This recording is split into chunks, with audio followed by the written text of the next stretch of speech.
Boa tarde, pessoal. Vamos aqui assistir mais um tutorial. O tema desse tutorial são os advérbios e os efeitos de sentido que eles produzem nos textos que nós lemos, ok? Vamos começar aqui analisando os efeitos de sentido dos advérbios que a gente considera de lugar. Então, qual a função desses advérbios?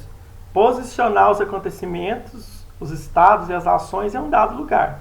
As palavrinhas aí vocês podem ler, né? Aqui, ali, lá, cá, atrás, na frente, detrás, naquele lugar, na cidade X, no país X, ou seja, qualquer nome de cidade, nome de país, no espaço X. Essas expressões, elas posicionam os acontecimentos em um dado lugar. Coloquei dois exemplos só para vocês pensarem. O menino foi encontrado onde? No matagal. Cheguei aqui às 14 horas. Cheguei onde? Aqui. Então, se responde essa pergunta onde, é um advérbio de lugar. Esse é o efeito de sentido que ele traz para o texto. Beleza? Pessoal, quando o falante, né, ou quem está escrevendo, sente necessidade de intensificar uma determinada ideia, aí usa-se o advérbio de intensidade, tá? São essas palavrinhas aí que indicam a intensidade dos acontecimentos, dos estados, das ações que estão sendo descritas. Por exemplo, eu te amo demais. Qual a função da palavra demais? Intensificar o tamanho do amor. Maria é tão inteligente, ou Maria é muito inteligente. Qual a função do tão aí, do muito? Intensificar a inteligência da Maria. Joyce estava muito feliz. Qual a função do muito aí? Intensidade, intensificar a felicidade da Joyce. Então, esses são os advérbios de intensidade, eles servem para intensificar uma dada ideia. Tranquilo? Facinho, né? Outro advérbio bem comum é o de tempo, né? Como nós somos seres que gostamos de posicionar os acontecimentos no tempo, os estados no tempo, dizer quando as ações aconteceram, então nós temos as palavras para demarcar o tempo dos acontecimentos no texto e na nossa fala. Algumas palavras aí, ontem, hoje, amanhã, sempre, depois, agora, quando, nesse momento, então, né? Responde, são palavras que demarcam o tempo. Ontem eu fui à igreja. Eu fui à igreja quando? Ontem. Nesse momento não posso atender a sua ligação. Não posso atender a sua ligação quando? Nesse momento. E aí são várias palavras que são utilizadas na língua portuguesa para indicar o tempo dos acontecimentos. Você precisa ficar atento e não errar esse tipo de questão aí quando aparecer para vocês. Nem sempre, né, nós temos certeza daquilo que nós estamos afirmando, o que nós estamos dizendo. Então, para quando a gente tem dúvidas sobre algo, nós utilizamos os advérbios marcadores de dúvida ou de possibilidade, né, para os acontecimentos, estados ou ações. Essas aí são palavrinhas que servem para não se comprometer com certeza em relação aos acontecimentos. Por exemplo, eu não tenho certeza se eu vou à sua casa, então eu digo, talvez eu vá, né? Eu não tenho certeza se eu estou em casa, então eu digo, às vezes estou em casa, talvez esteja em casa. Então, quando você, quiçá, né? Quiçá é o mesmo que talvez. Quando você não tem certeza daquilo que você está declarando, você utiliza os chamados advérbios de dúvida, tá?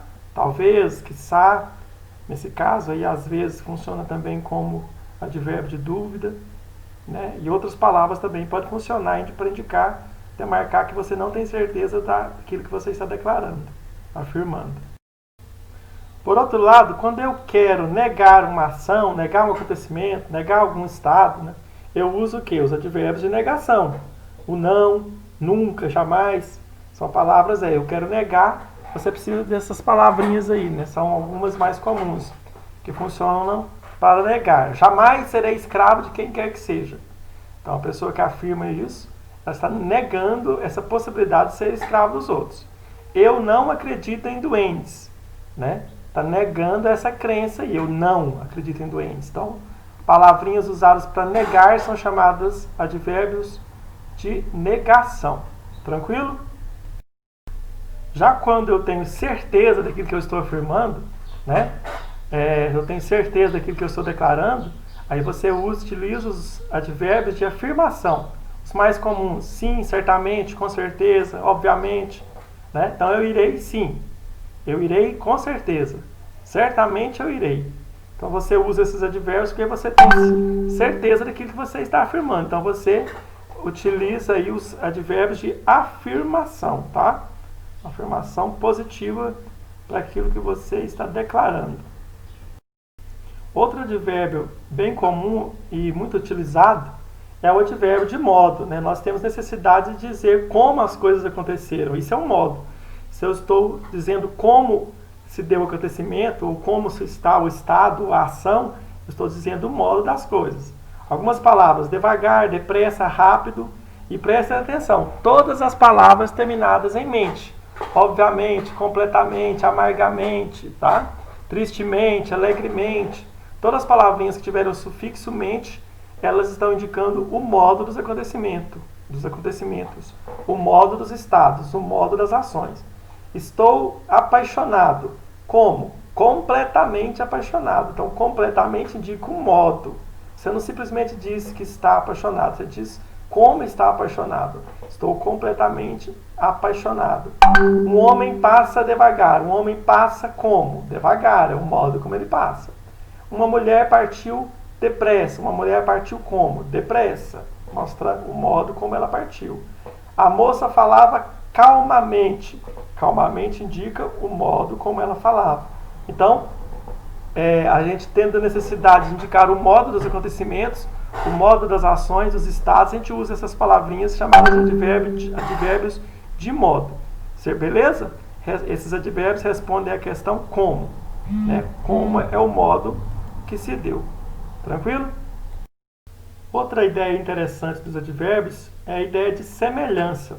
Olha essas palavrinhas aí que indicam semelhança entre os acontecimentos, semelhança entre as ações, ou semelhança entre os estados. A palavrinha também, né, muito comum, inclusive, elas indicam justamente que algo é semelhante a outro. Vamos pensar o exemplo. Ó. Eu também te amo.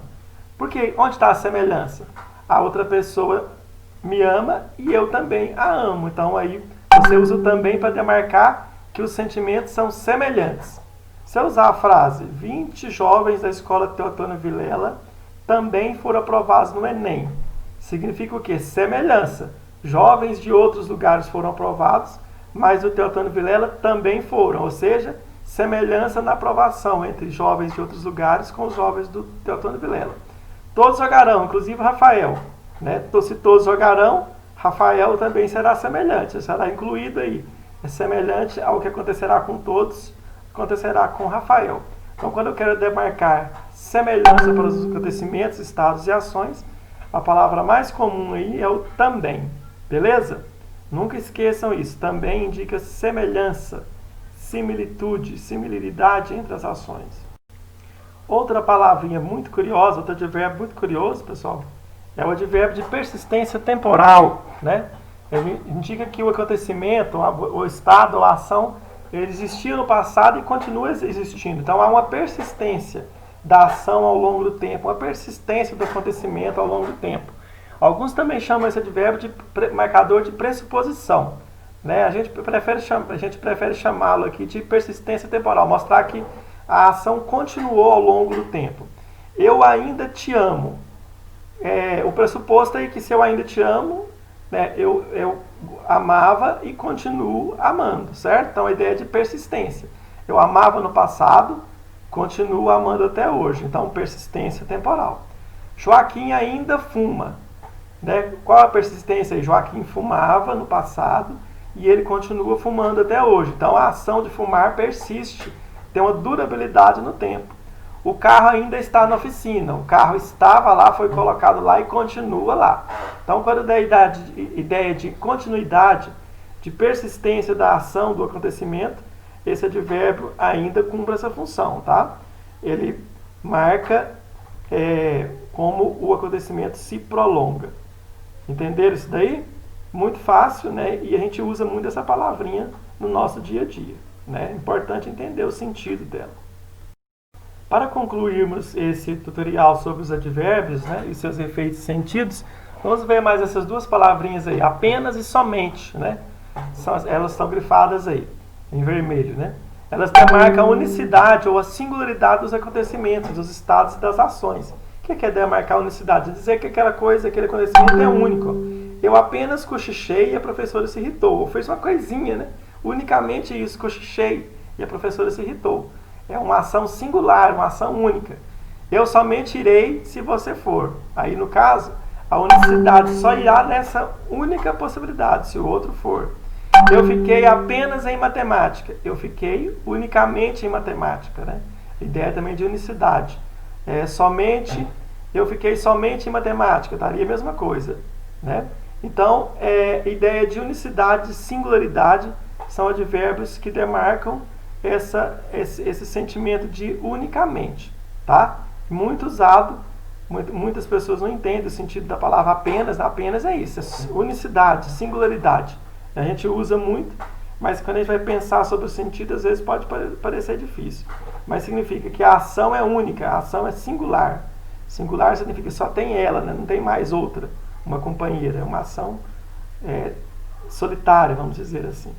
Então nós concluímos assim, pessoal, nosso tutorial sobre advérbio. Espero que vocês tenham gostado e aprendido um pouco mais sobre essas palavrinhas invariáveis, né? Elas não vão nem para o plural, né? Elas permanecem numa única forma. Advérbio não tem como colocá-la no plural, no masculino ou feminino. Elas aparecem de uma forma única na língua portuguesa e são assim que os advérbios funcionam. Mas o mais interessante é perceber os seus efeitos e sentido. É isso que nós trabalhamos aqui. Até mais, obrigado.